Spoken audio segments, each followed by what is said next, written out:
Hello friends, मैं हूं नेहा और ये है Jenny. Welcome to my channel.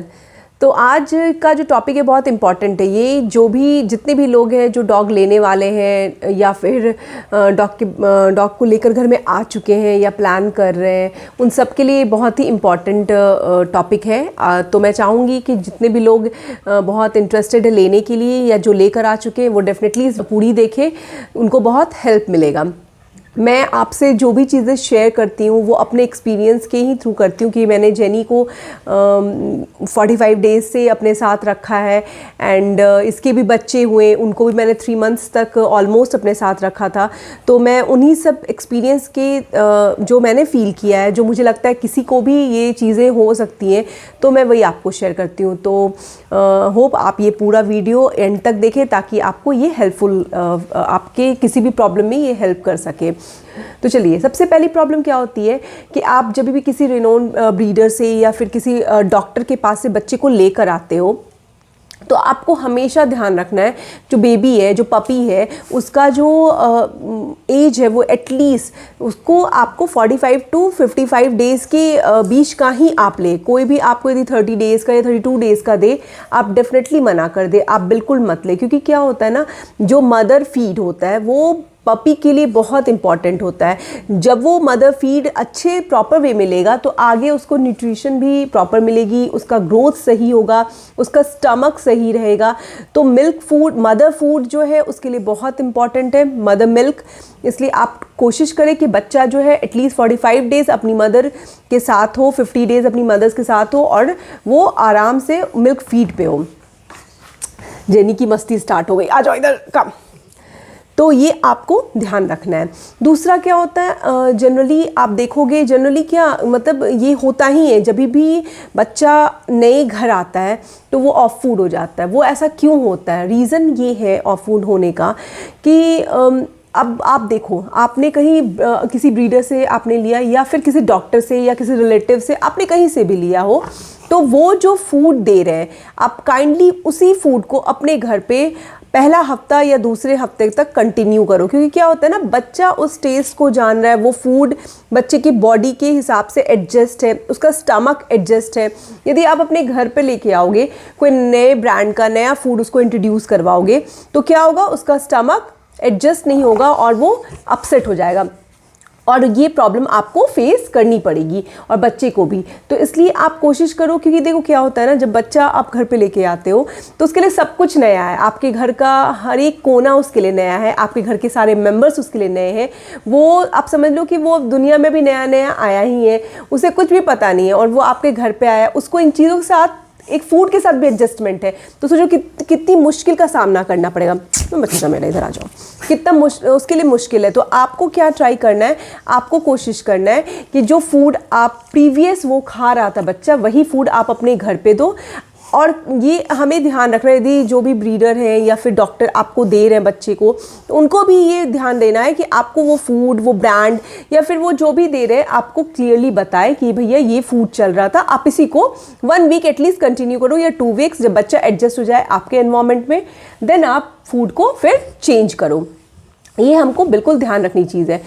अक्सर लोगों की ये शिकायत होती है कि पेट खराब हो गया, बच्चे का पेट खराब हो गया, तो उसका बहुत रीज़न है। रीज़न ये है कि जैसे आप घर पे लेकर आ रहे हो तो आपके घर पे स्लीपर्स है, फिर आपके मैट्स है, फुट मैट्स है, कालीन है, बहुत सारी चीज़ें होती हैं, या फिर पेपर्स है, कुछ भी तरह की चीज़ है, या फिर कोई ये डस्ट है।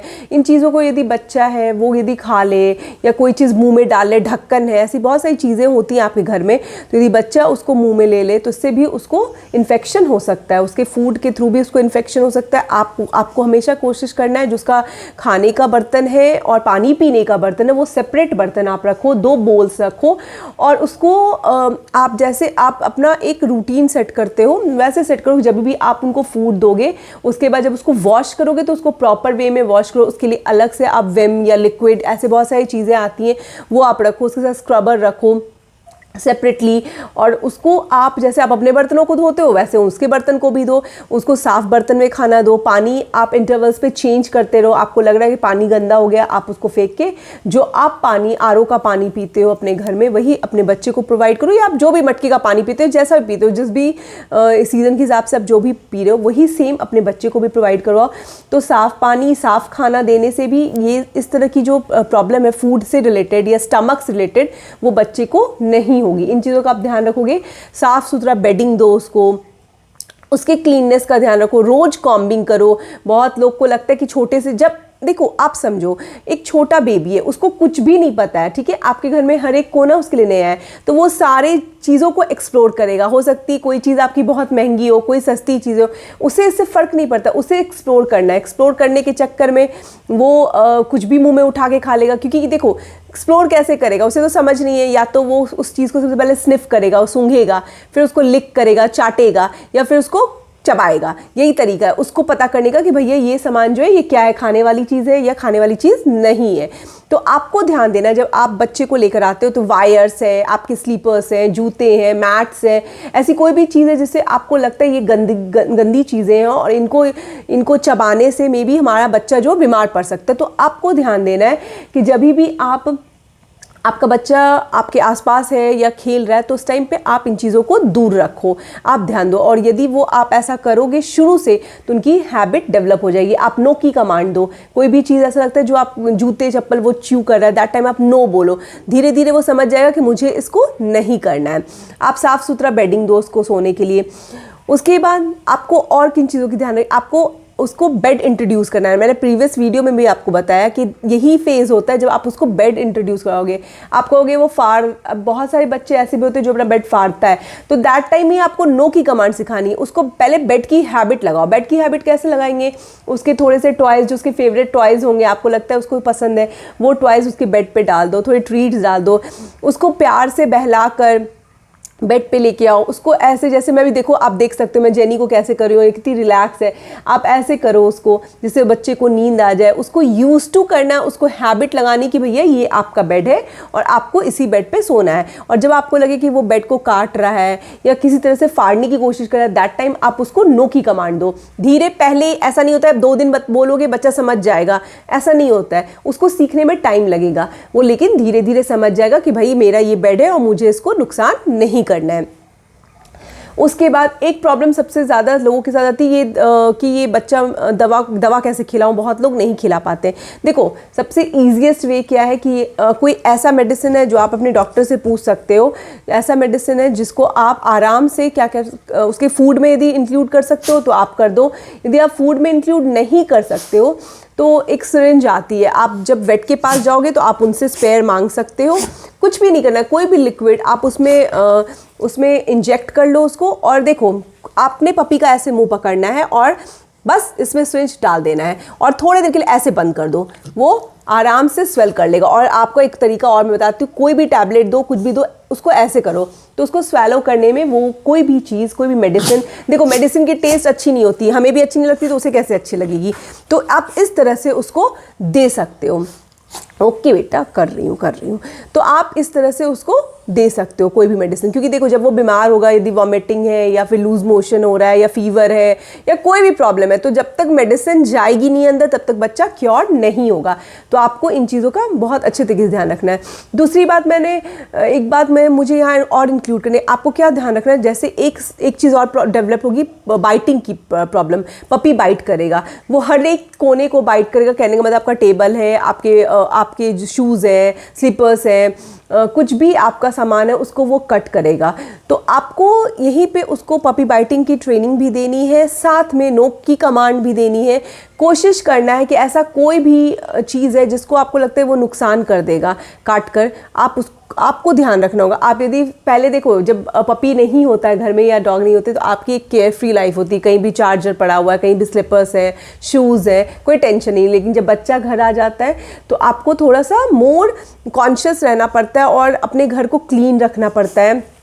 और आपको ये भी ध्यान रखना होगा कि भाई कोई भी चीज़ ऐसी नहीं छोड़नी जिससे बच्चे को हार्म हो, और या कट जाए तो मुझे हार्म हो जाए, है ना। तो ये आपको ध्यान रखना है। तो ये छोटी छोटी टिप्स है, जब आप इनको फॉलो करोगे तो ट्रस्ट मी आपको कोई प्रॉब्लम नहीं होगी। आपका कोई ऐसा फैमिली मेम्बर है या रिलेटिव है या फ्रेंड्स है जिन्होंने अभी डॉग ले रखा है, रिसेंट में पपी आया, तो वो भी इन फेज से गुजर रहा होगा, तो आप उसके साथ भी शेयर कर सकते हो अपने प्रॉब्लम को। तो वो आपको एक हिम्मत भी मिलेगी, क्योंकि दीज आर कॉमन थिंग्स, ये सबके साथ होता है। पपी को देखो एडजस्ट होने में थोड़ा टाइम लगता है अभी, क्योंकि ना फेज़ है। आप समझो वो आपके लाइफ में बिल्कुल नया है। आप सोचो कि आपको किसी नई जगह पे डाल दे जिसके बारे में आपको कुछ पता नहीं है, तो आपको भी तो एडजस्ट होने में टाइम लगेगा ना। तो सेम एज हमारे बच्चों के साथ होता है, इनके लिए भी तो ये अपनी मम्मी को, अपने सिबलिंग्स को छोड़कर हमारे पास आए हैं, इनको भी कुछ पता नहीं है, तो इनको सब कुछ सिखाना है। और प्रॉपर वे में, समझ लो इन्हें कुछ नहीं आता है, प्रॉपर वे में हर चीज़ सिखाना है। तो कुछ गलतियां भी होंगी, तो आपको क्या करना है, पेशेंस रखना है। सिर्फ पेशेंस ही ऐसी बॉन्डिंग है आप दोनों के बीच में, जो एक अच्छा हेल्दी रिलेशनशिप आपके और आपके बच्चे के बीच में, एक डॉग और एक ओनर के बीच में बिल्ड करता है। तो इन चीज़ों का आप ध्यान रखेंगे तो ट्रस्ट मी आपको कोई भी इशू नहीं होगी। होप मुझे आज का वीडियो आपको अच्छा लगा हो। यदि आपको ये वीडियो अच्छा लगा हो तो मेरे चैनल को आप सब्सक्राइब करें एंड इस वीडियो को अपने फैमिली एंड फ्रेंड्स के साथ शेयर करें। मैं कल फिर एक नए वीडियो के साथ आपसे मिलती हूँ। Till then bye bye.